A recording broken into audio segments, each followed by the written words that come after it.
Hello everyone. So now हम discuss करने वाले हैं article 21 of the Indian constitution, जो कि बहुत इंपॉर्टेंट है from every exam point of view. चाहे वो एसएससी का एग्जाम हो, चाहे वो जुडिशरी का एग्जाम हो, चाहे वो यूजीसी नेट का एग्जाम हो, हर एग्जाम में पॉलिटी ये आता ही है। तो आर्टिकल 21 बहुत ही ज्यादा इंपॉर्टेंट है। इससे रिलेटेड सारे केस लॉज मैं आपको बताने वाली हूँ। इससे अलग आपको केस लॉज भी नहीं पढ़ने हैं। जो यहाँ पे मैं आपको बताऊंगी केवल वही केस लॉज पढ़ने हैं। और आर्टिकल 21 को मैं आपके सामने बिल्कुल खोल के रखने वाली हूँ। ठीक है, इससे अलग आपको आर्टिकल 21 कहीं पर भी नहीं पढ़ना है, ये इनफ होगा। तो आर्टिकल 21 ऑफ इंडियन कॉन्स्टिट्यूशन को स्टार्ट करते हैं। आर्टिकल 21 सबसे पहले हम बेयर एक्ट से पढ़ते हैं। इसकी मार्जिनल हेडिंग क्या है? Protection of life and personal liberty. ठीक है, personal liberty, protection of life, life क्या होती है ये सब अभी हम पढ़ेंगे। No person shall be deprived of his life or personal liberty except according to the procedure established by law। सबसे पहले पर्सन को अंडरलाइन करो, ठीक है। उसके बाद अंडरलाइन करो आप लाइफ और पर्सनल लिबर्टी, और लास्ट में अंडरलाइन करो प्रोसीजर एस्टेब्लिश्ड बाय लॉ। ठीक है, तो नो पर्सन, सबसे पहली बात पर्सन आता है यहाँ पे इस आर्टिकल में। इसका मतलब क्या हुआ कि ये आर्टिकल किसके लिए अवेलेबल है? For the citizen as well as non citizen. ये आर्टिकल दोनों के लिए, क्योंकि लाइफ तो दोनों की होती है ना, सिटीजन की भी और नॉन सिटीजन की। तो article 21 is applicable both to citizen as well as non citizen. ठीक है, दूसरी बात, इस आर्टिकल का इतना इंटरप्रिटेशन हुआ है, इतना इंटरप्रिटेशन हुआ है जितना किसी भी आर्टिकल का नहीं हुआ। सुप्रीम कोर्ट ने इसका बहुत ज्यादा इंटरप्रिटेशन किया है फ्रॉम द बिगनिंग, मतलब टाइम के साथ बहुत ज्यादा इंटरप्रिटेशन इसका हुआ है इस आर्टिकल का। और एज अ रिजल्ट अब इस आर्टिकल में हमें बहुत से इम्प्लाइड फंडामेंटल राइट्स भी देखने के लिए मिलते हैं। तो मैं आपको क्या क्या इम्प्लाइड फंडामेंटल राइट्स है, कौन कौन से केस में वो कहा है, उसकी मैं आपको एक अलग से वीडियो बना दूंगी। अगर आपको चाहिए होगी तो कमेंट में बता देना मेरे को। तो सुप्रीम कोर्ट ने इस आर्टिकल को सबसे ज्यादा इंटरप्रेट किया है। ठीक है, वाइडेस्ट इंटरप्रिटेशन इस आर्टिकल का हुआ है थ्रू द सुप्रीम कोर्ट। अच्छा, ये आर्टिकल जो कि आर्टिकल 21 है, ये पॉजिटिव एस्पेक्ट भी देता है हमें और नेगेटिव एस्पेक्ट भी देता है। पॉजिटिव एस्पेक्ट कैसे देता है ये आर्टिकल हमें? क्योंकि इसमें number of fundamental rights implied हैं, तो पॉजिटिव एस्पेक्ट हो गया। अब नेगेटिव एस्पेक्ट क्या है इसका? नेगेटिव एस्पेक्ट इसका ये है कि it provides protection from the state. ठीक है, हमें स्टेट मेड लॉज, जो कि लेजिस्लेचर लॉज बनाती है, हमें उससे भी प्रोटेक्शन प्रोवाइड करता है ये, और प्रोसीजरल सब्सटेंसिव सबसे हमें प्रोटेक्ट करता है। तो ये इसका नेगेटिव कंसेप्ट हो गया कि it provides protection from the state made laws. ठीक है, और पॉजिटिव कैसे कि it contains number of fundamental rights which is implied in this particular article. ठीक है, so this is the introduction to article 21। ठीक है, अब हम डिस्कस करते हैं इसमें हम क्या क्या पढ़ने वाले हैं। तो हम पढ़ेंगे 3 इंपॉर्टेंट टर्म्स, जो कि लॉ क्या होता है, ठीक है, राइट टू लाइफ क्या होता है, पर्सनल लिबर्टी ये क्या होता है। ठीक है, और क्या पढ़ने वाले हैं हम इसमें? Position prior to Maneka Gandhi case 1978 में Maneka Gandhi versus union of India का केस था, उससे पहले की पोजीशन क्या थी। ठीक है, वो हम इन 4 केसेस के थ्रू पढ़ने वाले हैं। और position after the Maneka Gandhi case, वो हम इन चार केस लॉज इसमें है कि after the Maneka Gandhi case, तो उसके बाद पोजीशन क्या थी इस आर्टिकल की। और क्या हम इसमें पढ़ने वाले हैं? तो 2 इंपॉर्टेंट एक्सप्रेशंस जो कि प्रोसीजर स्टैब्लिश्ड बाय लॉ, जो कि आपके आर्टिकल 21 में एक्सप्लिसिटली मेंशन है, जिसे मैंने अभी अंडरलाइन करवाया है। ठीक है, और due process of law, although ये आर्टिकल 21 में एक्सप्रेसली मेंशन नहीं है, लेकिन हम इसको भी पढ़ेंगे क्योंकि ये अमेरिकन कॉन्स्टिट्यूशन से हमने उठाई है। और क्यों उठाई है, कुछ तो इसका इंपॉर्टेंस रही होगी ना जो हमने उठाई है। तो ये सभी अभी हम डिस्कस करते हैं। तो सबसे पहले हम आते हैं लॉ के ऊपर। लॉ क्या होता है? अब जैसे ही मैं बोलती हूँ लॉ क्या होता है, आपको क्या क्लिक होना चाहिए माइंड में? आर्टिकल 13। आर्टिकल 13 में जितना भी टर्म्स, पहले आर्टिकल 13 निकालो एक बारी। देखो, आर्टिकल 13 सब क्लॉज 3 में, इसका मैंने आपको बताया था ना, मैंने एक सेपरेट लेक्चर बना रखा है, अगर आपने नहीं देखा होगा तो आप वहां जाके देख सकते हो आर्टिकल 13 के ऊपर। तो law includes ordinance, order, bye laws, rules, regulations, notifications, custom, usages. ठीक है, तो ये सब मैंने आपको पर्टिकुलरली वहां पर बता रखा है। ठीक है, तो लॉ क्या होता है? Law made by the legislature, law made by the state, वही होता है आपका लॉ। सेकंड आता है हमारा राइट टू लाइफ। अब राइट टू लाइफ का मतलब क्या है? ठीक है, so right to life is not merely the animal existence. Animal भी जिंदा जी रहा है, जिंदा है, ठीक है, वो भी लाइफ अपनी जी रहा है, और एक ह्यूमन बीइंग भी अपनी लाइफ जी रहा है, लेकिन दोनों में कुछ तो फर्क है ना। ठीक है, तो यही बोलता है राइट टू लाइफ कि right to life is not merely animal existence. ठीक है, उससे कहीं बढ़कर है लाइफ, हमारी ह्यूमन बीइंग्स की लाइफ। ठीक है, कैसे? राइट टू लाइफ का और दूसरी स्टेटमेंट क्या है कि it includes all the limbs and faculties of physical body to enjoy the life with the human dignity। अपनी limbs और faculties पूरी अपनी physical body की इस तरीके से उन्हें यूज करना to enjoy the life with the human dignity।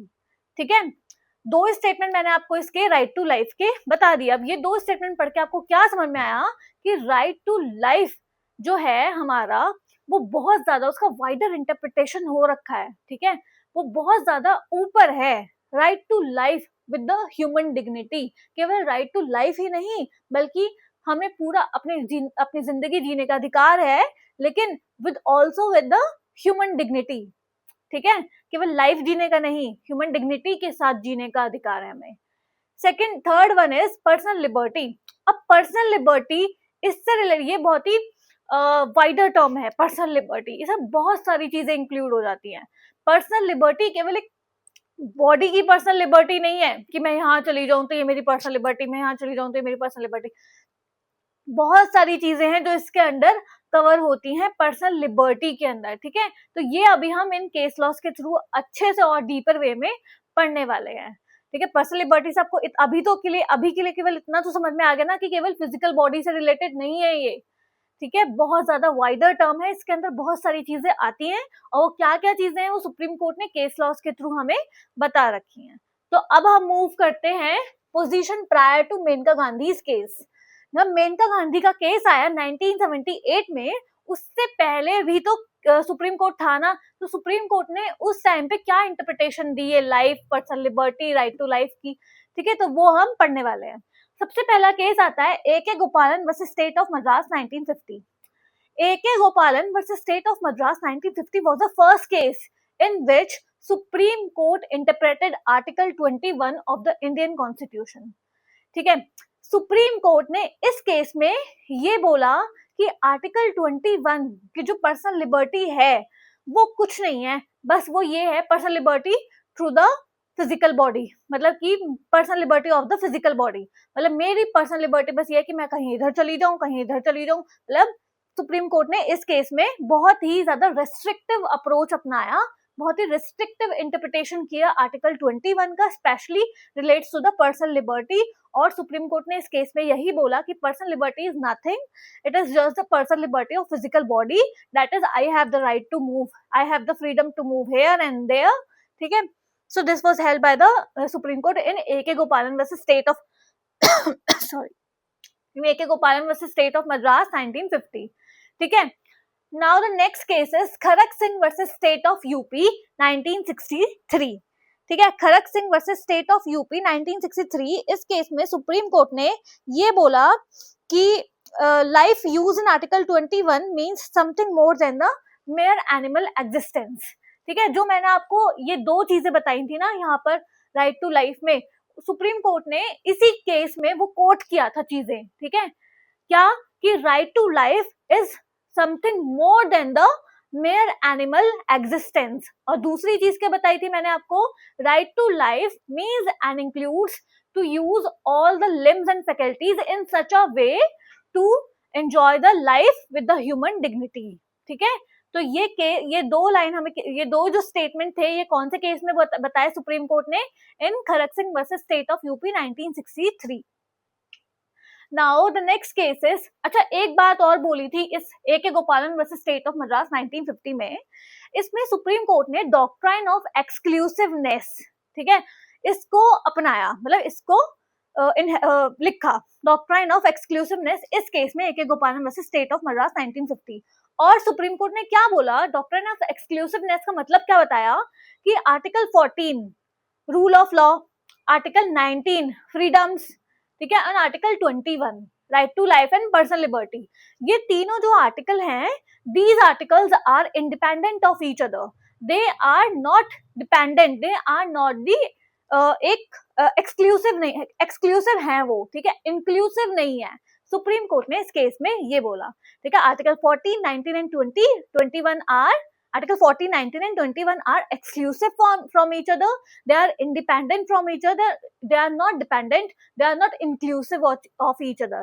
ठीक है, अगर एक आर्टिकल का, इससे सुप्रीम कोर्ट बोलना क्या चाहता है बेसिकली, कि अगर एक आर्टिकल का वॉयलेशन होता है तो इसका मतलब ये नहीं कि दूसरा आर्टिकल, जैसे अगर आर्टिकल 14 का वॉयलेशन हुआ तो इसका मतलब ये नहीं कि आर्टिकल 19 का भी हुआ होगा या फिर आर्टिकल 21 का भी हुआ होगा, ठीक है। इससे सुप्रीम कोर्ट ये बोलना चाहता था।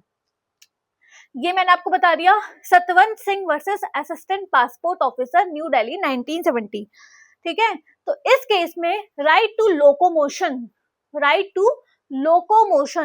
सुप्रीम कोर्ट ने इस केस में ये बोला कि article 21 includes right to locomotion, that is right to travel abroad, ठीक है। Article 21 includes right to locomotion. This was held in the case of Satwant Singh versus Assistant Passport Officer, New Delhi 1970.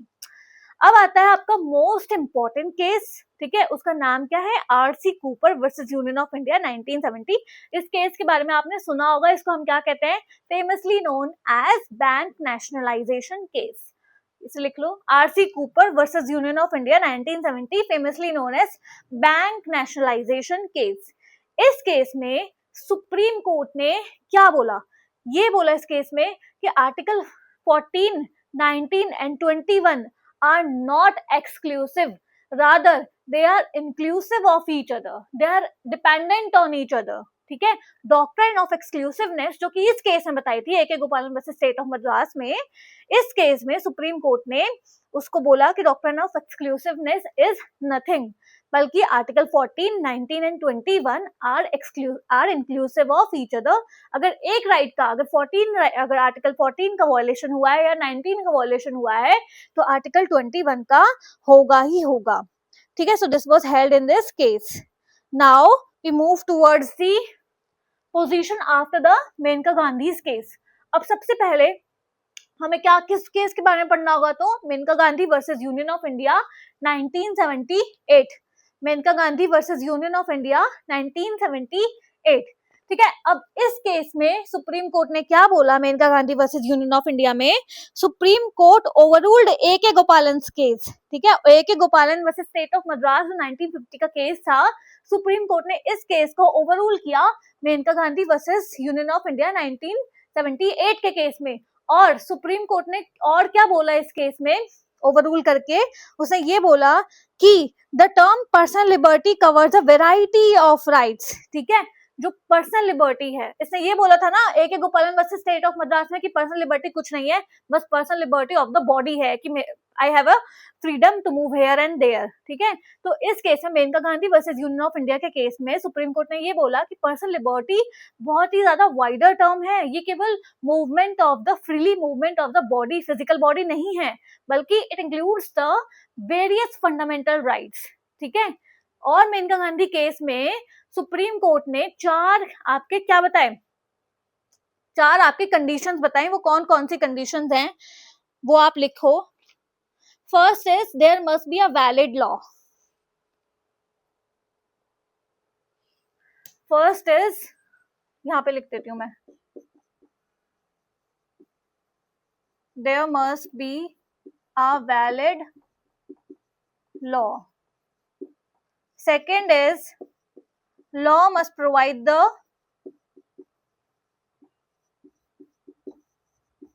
proper procedure.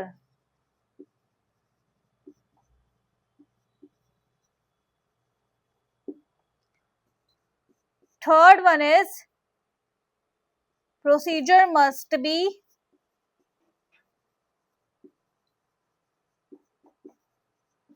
just, fair and reasonable. Just fair and reasonable का मतलब क्या हुआ, just fair and reasonable का मतलब ये हुआ कि आपको प्रिंसिपल ऑफ नेचुरल जस्टिस भी फॉलो करना पड़ेगा। ये सुप्रीम कोर्ट कंडीशंस किस केस में बता रहा है? Maneka Gandhi versus union of India 1978 के केस में, ठीक है। And the last condition given by the Supreme Court is article 14, 19 and 21 are not exclusive from each other.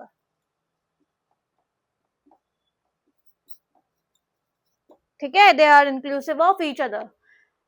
ठीक है, 4 कंडीशंस आपको किस समझ में आई जो सुप्रीम कोर्ट ने आप बताई किस केस में? Maneka Gandhi versus union of India के केस में।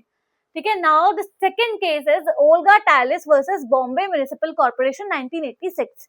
इस केस के बारे में आपने कहीं ना कहीं पे तो सुन ही रखा होगा। ये केस इंपॉर्टेंट केस है और इस केस में क्या बोला कि article 21 also includes a right to livelihood. Right to livelihood में बस ये राइट है कि मैं अपना लाइवलीहुड कैसे अर्न करूं। ठीक है, ये किस में आएगा? राइट टू लाइफ, क्योंकि लाइफ जीनी है ना, तो लाइफ कैसे जीनी है? लाइफ कमाने के लिए कुछ कमाना भी तो पड़ेगा ना। तो in Olga Tallis versus Bombay Municipal Corporation 1986, it was held by the Supreme Court that Article 21 includes right to livelihood. Now the next is People's Union for Democratic Rights versus Union of India 1982. इसको अभी हमने पढ़ा था recently. ठीक है, इसको famously क्या बोलते हैं? Asiad workers case. This is famously known as Asiad workers case. ठीक है, सुप्रीम कोर्ट ने इस केस में ये बोला कि article 21 of the Indian constitution includes all the labour laws. Article 21 right to life and personal liberty है। और राइट टू लाइफ केवल कॉमन मैन और इन सब की नहीं, वर्कर्स भी तो एक इंसान है, उनकी भी तो राइट टू लाइफ होगी ना। तो right to life includes all the labour laws. तो आर्टिकल 21 बेसिकली इस केस में सुप्रीम कोर्ट ने ये बोला कि आर्टिकल 21 को अच्छे से इन्फोर्स करने के लिए हमें जो वर्कर्स लॉज है, जो लेबर लॉज है, उनको अच्छे से इम्प्लीमेंट करना होगा। ठीक है, सो दैट कि workers can also enjoy their life, ठीक है, and personal liberty. So this was held in the case of people's union for democratic rights versus union of India. Now last case जो है वो इसका है Bandhua Mukti Morcha versus union of India. Bandhua Mukti Morcha versus union of India, ये case deal करता है हमारा related to part 4 of the Indian constitution. Part 4 है क्या आपका? डीपीएसपीज। ठीक है, पार्ट 4 में आर्टिकल 39, 40 एंड 41। ठीक है, एक बार इनकी मार्जिनल हेडिंग हम पढ़ लेते हैं। आर्टिकल 39 निकालो, बस मार्जिनल हेडिंग पढ़नी है। बाद में जब मैं डीपीएसपी का टॉपिक पढ़ाऊंगी तो मैं आपको अच्छे से पढ़ाऊंगी। ठीक है, article 39 is certain principles of policies to be followed by the states. इसमें आपको वर्कर्स और ये सबका दिखेगा। ठीक है, लाइवलीहुड ये दिख रहा है ABCDEF में, livelihood, ownership and control of material resources, equal pay for equal work, और health and strength of workers, और F वाले में आपको childhood and youth are protected against exploitation. ठीक है, और आर्टिकल 40 क्या है आपका? Article 41 right to work, to education and public assistance, and article 42 जो है आपका ये आर्टिकल किस से रिलेटेड है? ये केस आर्टिकल 39, आर्टिकल 41 नहीं, 41 नहीं, 42 एंड 43, ये 3 केसेस, ये 3 आर्टिकल से रिलेटेड है ये केस। ठीक है, तो 41 क्या है आपका? 42 क्या है आपका? Provision for just and human conditions of work and maternity relief. 43 क्या है आपका? Living wages for workers. ठीक है, 43 एंड 43A ये पार्टिसिपेशन ऑफ वर्कर्स से रिलेटेड है। ठीक है, सो बंधुआ Mukti Morcha versus union of India के केस में सुप्रीम कोर्ट ने ये बोला कि enforcement by the state of some articles of part 4th are very essential for the implementation of article 21, for the proper implementation of article 21। अगर आपको article 21 wallet नहीं करना है तो आपको स्टेट को बोल रहा है ये, ठीक है। अगर आपको किसी का आर्टिकल 21 वॉलेट नहीं करना है तो आपको proper implementation of part 4 DPSPs किस किस आर्टिकल का करना पड़ेगा, आर्टिकल 39, 42, 43, 43A, ये सारे आर्टिकल्स किससे रिलेटेड है, वर्कर्स से, वर्कर्स, वुमेन, चिल्ड्रन, ठीक है, इनसे रिलेटेड है ये आर्टिकल्स, ठीक है। तो ये हमने पढ़ लिया है position prior to Maneka Gandhi case की आर्टिकल 21 की पोजीशन तब क्या थी और after the Maneka Gandhi case की अब क्या है। Now the next is the two important expressions, कौन कौन से, procedure established by law and due process of law. अब प्रोसीजर एस्टेब्लिश्ड बाय लॉ मैंने आपको अंडरलाइन करवाया था, ठीक है। सो इसका मतलब क्या हुआ कि this term procedure established by law is explicitly mentioned in article 21 of the Indian Constitution। Article 21 का जो प्रोसीजर एस्टेब्लिश्ड बाय लॉ है ये कहाँ से लिया गया है, ये मैंने जो आपको फर्स्ट क्लास थी उसमें मैंने आपको सोर्सेज ऑफ कॉन्स्टिट्यूशन सब बता रखे हैं, तो उसमें मैंने आपको एक प्रॉपर चार्ट बनाया था कि ये हमने यहाँ से लिया है, ये हमने यहाँ से लिया है। अगर आपने वो वीडियो नहीं देखी है तो आप वहां से जाके वो वीडियो देख सकते हो और उसके प्रॉपर नोट्स बना सकते हो, ठीक है। तो उसकी प्रॉपर एक लिस्ट बना सकते हो जो मैंने बना के आपको बोर्ड पे दिखाई दी है। तो procedure established by law, this is taken from the Japanese constitution, ठीक है। अब ये इस टर्म का जो कि प्रोसीजर एस्टेब्लिश्ड बाय लॉ, इसका मतलब क्या है, ठीक है। तो इसका मतलब हम पढ़ेंगे एक केस लॉ से लेकर, मतलब एक केस लॉ के थ्रू हम इसका मतलब पढ़ने वाले हैं, और वो केस लॉ कौन सा है, तो वो है A.K. गोपालन versus State of Madras 1950। A.K. Gopalan versus State of Madras 1950 was the first case in which procedure established by law was discussed by the Supreme Court, ठीक है। ये पहला केस था जिसमें procedure established by law supreme court ने discuss किया था। Procedure established by law का मतलब क्या बताया सुप्रीम कोर्ट ने, तो दो चीजें बताई हमें सुप्रीम कोर्ट ने, क्या बताई सुप्रीम कोर्ट ने,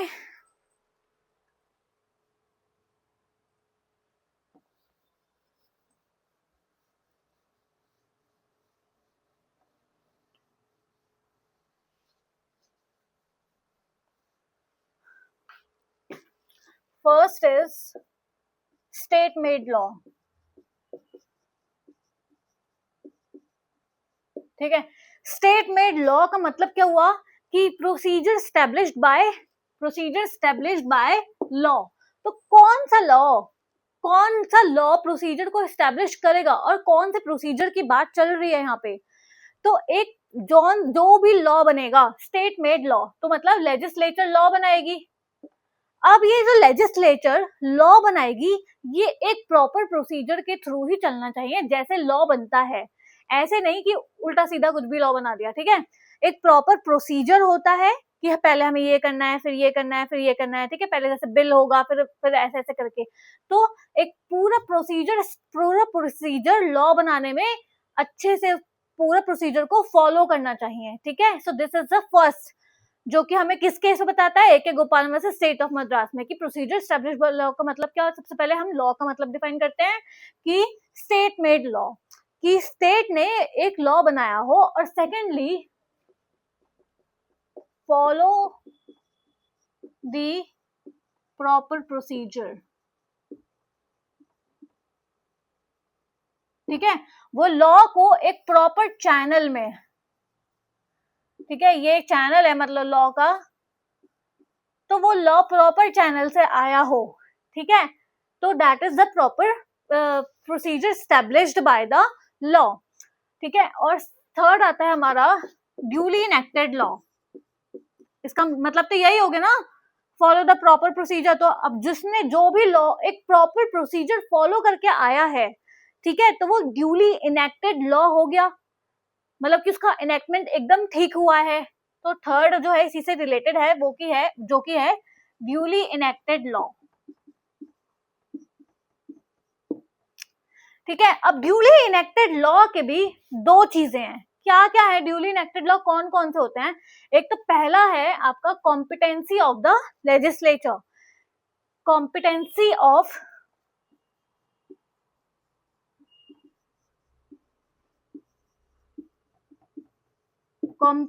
ऑफ लेजिस्लेचर की आर्टिकल, मैंने आपको आर्टिकल 246 पढ़ाया है, ठीक है। Article 246 read with the 7th schedule, इसमें क्या है कि 7th शेड्यूल में आपकी यूनियन लिस्ट, स्टेट लिस्ट और कॉन्करेंट लिस्ट है, 3 लिस्ट आपको आर्टिकल 7 में है। अब यूनियन कौन से जो सेंटर है वो कौन से लॉज बनाएगी, कौन से टॉपिक्स को लेकर लॉ बना सकती है, स्टेट कौन से टॉपिक्स पे लॉ बना सकती है, कॉन्करेंट लिस्ट में दोनों मिलके कौन से टॉपिक्स पे लॉ बना सकते हैं। तो ये क्या है, कॉम्पिटेंसी, कि आपकी ये लेजिस्लेचर की कॉम्पिटेंसी बता रही है कि आप सेंटर गवर्नमेंट हो अच्छा तो आप इस पे लॉ बना सकते हो, आप स्टेट गवर्नमेंट हो अच्छा तो आप इस पे लॉ नहीं बना सकते, आप इस पे लॉ बना सकते हो तो स्टेट लिस्ट में है, ठीक है। So this is the competency of the legislature. और क्या है दूसरा आपका, जो दूसरा है आपका ड्यूली प्रोसेस ऑफ लॉ का, that is the legislative procedure should be followed, जो मैंने आपको ये ऊपर बताया ही है, ठीक है। यही इसका दूसरा पॉइंट बन जाता है कि legislative procedure must be followed, ठीक है। So this is the procedure established by law. और मैंने आपको एग्जाम्पल इसका बता ही दिया है, article 246 read with 7th schedule of the Indian constitution, ठीक है। चलो ठीक है, अब मुझे आप कमेंट सेक्शन में ये बताना कि कॉन्करेंट लिस्ट का जो कॉन्सेप्ट है, कॉन्करेंट लिस्ट हमने कौन से कॉन्स्टिट्यूशन से लिया है, कौन से कंट्री से लिया है कॉन्करेंट लिस्ट का कॉन्सेप्ट, ठीक है। ये आप मुझे कमेंट सेक्शन में बताओगे। अब हम पढ़ते हैं ड्यूली प्रोसेस ऑफ लॉ। ये ड्यूली प्रोसेस ऑफ लॉ,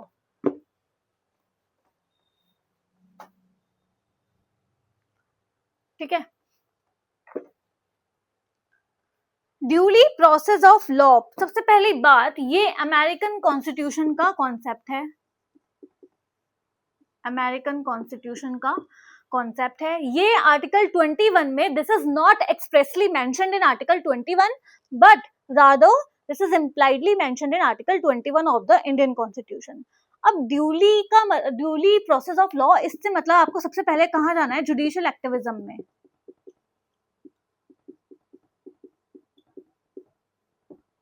और दूसरी चीज क्या है कि it protects the individual citizen as well as non-citizen from the procedural as well as substantive law, ठीक है। ड्यूली प्रोसेस ऑफ लॉ से दो मतलब है, क्या है, पहला तो मतलब ये है कि duly process of law is a legal principle which protects the citizen as well as non citizen from the procedural as well as substantive law, ठीक है। कि किसी भी इंसान को बस पकड़कर ऐसे ही जेल में नहीं डाल दिया जा सकता, ठीक है, प्रॉपर प्रोसीजर फॉलो करना पड़ेगा। तो हमें प्रोसीजरल से भी बचा रहा है, और सब्सटेंटिव लॉज कौन कौन से होते हैं, जैसे बीएनएस हो गया आपका, ठीक है। तो मतलब ऐसे ही किसी के ऊपर कुछ भी नहीं लगाया जा सकता, कोई सा भी ऑफेंस, ठीक है, उसका भी एक प्रॉपर, जैसे चार्जशीट वगैरह ये सब फाइल होती है तो प्रॉपर एक उसका प्रोसीजर होता है।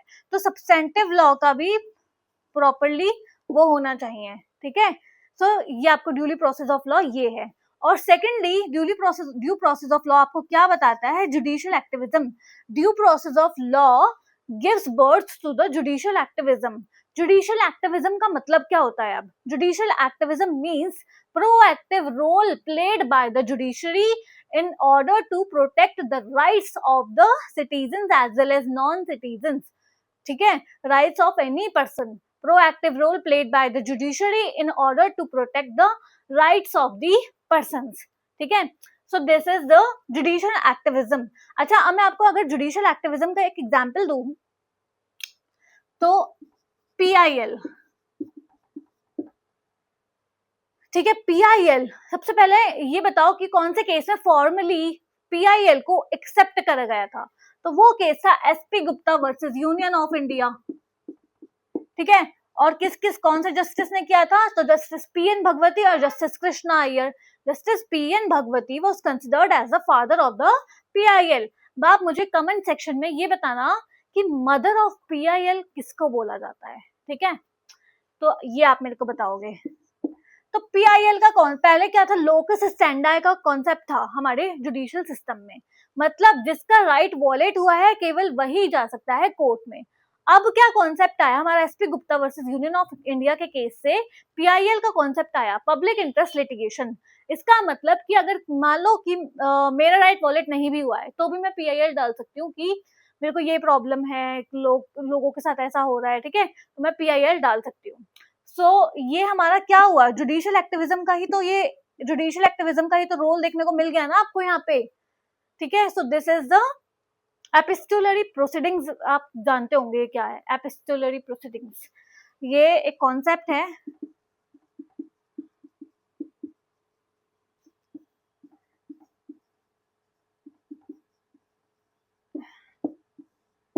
इससे पता है क्या होता है कि अब आप बिना कोर्ट में जाए भी PIL डाल सकते हो। कैसे? एक लेटर लिख के, बस आप एक लेटर लिखो, ठीक है, और वो भेज दो कोर्ट, CGI या फिर किसी भी जज के पास। तो वो क्या होता है, PIL वैसे CGI के पास ही जाएगा। तो वो क्या होता है आपका एपिस्टोलरी प्रोसीडिंग, बस आप को एक लेटर लिखना है और भेज देना है कोर्ट, ठीक है। और तो ये आपका मैंने क्या बताया आपको कि ये मैं आपको जुडिशियल एक्टिविज्म के एग्जांपल्स दिए हैं, ठीक है, ठीक है। So this was all about article 21 of the Indian constitution. जितना मैंने बताया है केवल इतना इनफ, मोर देन इनफ है, इससे ज्यादा कहीं आपको पढ़ने की कोई जरूरत नहीं है। केवल यही सेक्शंस, केवल यही केस लॉज जो है इम्पोर्टेंट है। बाकी आप मेंशन कर सकते हो। और अगर आपको कोई लिस्ट चाहिए कि आर्टिकल 21 में जैसे बहुत सारे इम्प्लाइड फंडामेंटल राइट्स हैं, तो कौन से केस में कौन सा इम्प्लाइड फंडामेंटल राइट आया था, अगर आपको इसकी कोई लिस्ट चाहिए तो आप मेरे को वो कमेंट सेक्शन में बता दीजिएगा और I will provide you that list, ठीक है। So this is all for article 21। सो ऐसे ही लॉ को इजीली पढ़ने के लिए लॉ विद्या को फॉलो करो और वीडियो को लाइक करो। Thank you.